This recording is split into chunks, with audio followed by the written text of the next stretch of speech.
Senior وزیر سندھ شرجیل انعام میمن نے شکارپور میں ڈیزل ہائیبرڈ بسوں کا افتتاح کر دیا۔ شکارپور میں تقریب سے خطاب کرتے ہوئے شرجیل میمن نے کہا کہ شعبہ ٹرانسپورٹ میں بہتری لانا پیپلز پارٹی حکومت کی ترجیح ہے۔ پاکستان پیپلز پارٹی نے سندھ میں ریکارڈ ترقیاتی کام کیے۔ سندھ حکومت باتیں اور فوٹو سیشن نہیں کرتی بلکہ کام کر کے دکھاتی ہے۔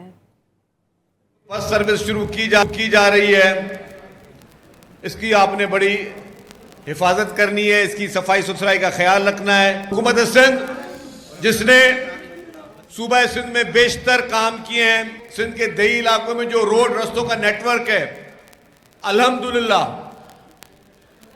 بہتر سے بہترین نیٹ ورک ہے۔ ہمارے پاس پاکستان کی بہترین ہاسپٹلز بھی ہیں۔ سندھ بھر میں 10 سے زیادہ آٹزم سینٹرز مختلف اضلاع میں بنائے گئے ہیں۔ پاکستان پیپلز پارٹی مزدوروں کے لیے کام کر رہی ہے، خصوصی بچوں کے لیے کام کر رہی ہے، خواتین کے لیے کام کر رہی ہے۔ جو ایران کا اور امریکہ کا جو تنازع چل رہا تھا، جس طرح وفاقی حکومت کو پیٹرول کی قیمتیں بڑھانی پڑی، لیکن حکومت سندھ، وہ بھی پاکستان پیپلز پارٹی حکومت سندھ، اس نے کہا کہ ہم جس کے پاس بھی موٹر سائیکل ہے آپ کو 2000 روپے ماہانہ حکومت سندھ دے گی۔ معاشرے کے ہر طبقے کے لیے اگر کوئی کام کر رہا ہے تو وہ صرف اور صرف پاکستان پیپلز پارٹی کر رہی ہے، اور یہ کر کے دکھا دیا ہے۔